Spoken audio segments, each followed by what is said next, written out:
Déclarer, payer ses impôts, c'est un devoir civique, yeah. Mais ça reste compliqué pour le plus grand public, yeah. Dans ce monde où tout est devenu numérique, la direction générale des impôts a décidé de changer les choses. La direction de la prospective et du suivi des réformes est la plus jeune des 8 directions centrales que compte la Direction générale des impôts. Elle a pour charge de définir la vision prospective de la DGI, d'élaborer et de mettre à jour les instruments de pilotage de la DGI, de suivre les projets et réformes initiées ou mises en œuvre au sein de la DGI, de mettre en place un système de management de qualité, de contribuer à la mobilisation des financements au profit de la DGI. Elle a en outre pour mission toute étude que la Direction générale des impôts voudrait faire. La Direction de la prospective compte 2 services en son sein. Le premier service, c'est le service de la prospective et de la stratégie, dirigé par M. Kinda.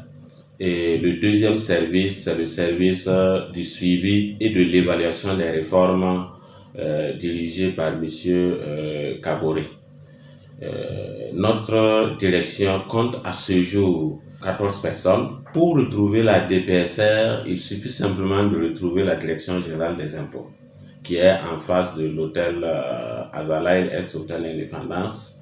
Et nous sommes situés au 2e niveau.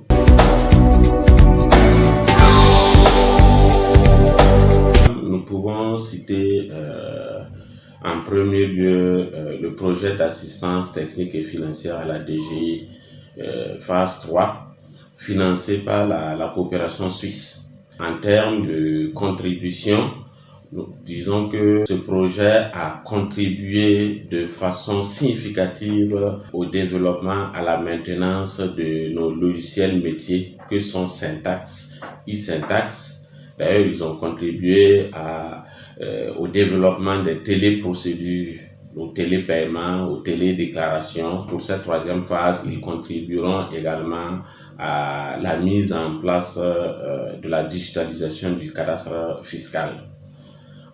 Deuxièmement, nous avons le projet BKF qui est concentré sur le cadastre fiscal. Ils interviennent sur le volet la numérisation de nos plans cadastraux. Nous avons également le PAGFM, le projet d'appui au renforcement de la gestion du foncier et des mines, qui agit sur le volet chaîne foncière, donc les directions des guichets uniques, la direction des affaires domaniales et foncières, la direction du cadastre fiscal bénéficient des financements de ce projet et ce projet est à ses débuts. Nous avons le programme décentralisation et cohésion sociale qui intervient au niveau des collectivités territoriales dans 2 régions, la région de l'Est et la région du Sud-Ouest. Nous pouvons citer aussi le projet gouvernance économique qui vient de s'achever et ce projet a permis à la DGI de faire sa première édition du Code général des impôts en 2018 avec 5000 exemplaires.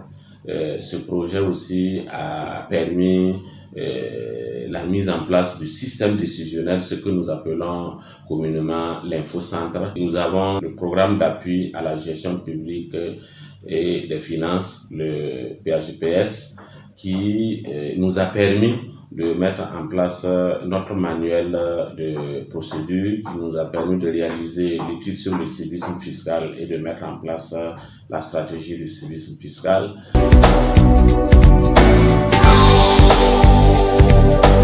Vous savez que nous sommes actuellement dans un monde qui évolue très rapidement et il faut s'adapter à l'évolution. Donc pour cela, il faut avoir une vision prospective, une vision stratégique et la DGI s'est inscrite dans cette vision de telle sorte que la Direction générale des impôts est la direction général au sein du ministère de l'économie, des finances et de la prospective, la direction la plus digitalisée.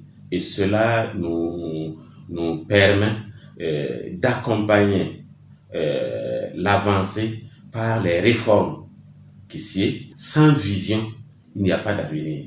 Comme le monde évolue, il faut que la DGI évolue, il faut que la DGI anticipe sur ce qu'elle doit être dans 1 an, dans 2 ans, dans 3 ans, dans 4 ans, dans 5 ans et pourquoi pas dans 10 ans. La DGI, plus proche.